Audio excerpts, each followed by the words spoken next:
Hey, this is D from Gamextc, and today let's mod the Dreamcast with a new LED. Now, before we jump into the video, please subscribe to our channel and feel free to check us out on eBay at Gamextc. You'll get valuable information on leveling up your video game hardware and software. To get inside the Dreamcast, we just need to remove the 4 screws located underneath it. So let's go straight into it and take off the lid.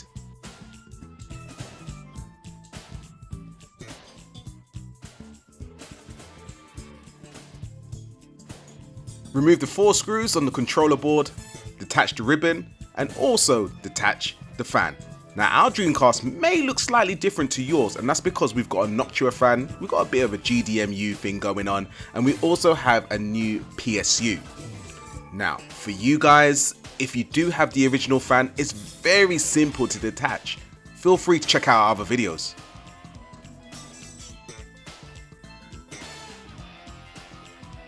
Now just to make things a little bit easier for us, I thought I'd try out this desoldering iron to desolder the old LED. The link's in the description.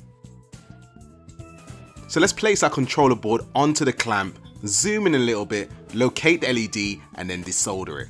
And whilst I'm at it, I might as well install a new battery holder so we can get rid of that frustrating screen that constantly asks you to set the date and time.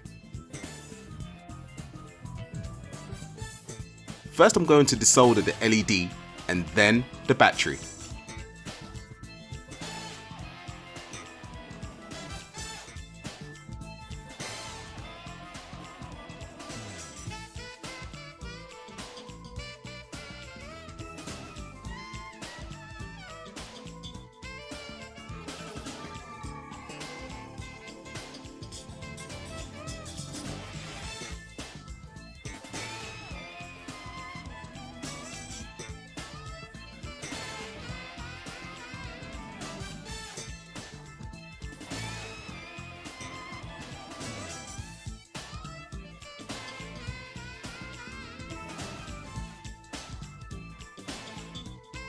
That was actually easier than I thought it would be.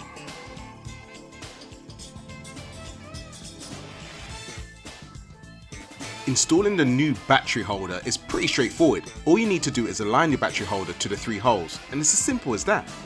As for the LED, you have to remember that A is positive, K is minus, and the longer leg of your LED is the positive side. Can't go wrong really. You then push the legs down, apply solder, and cut the legs accordingly.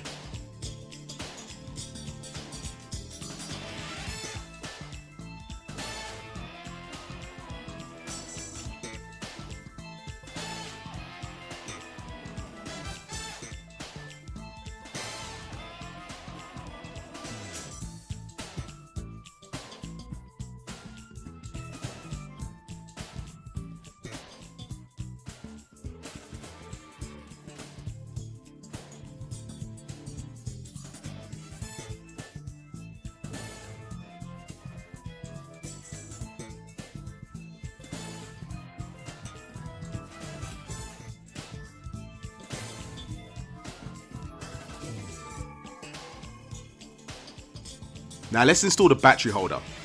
You place it into its position. You bend the legs down.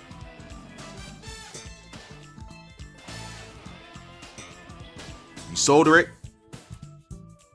Then it's job done.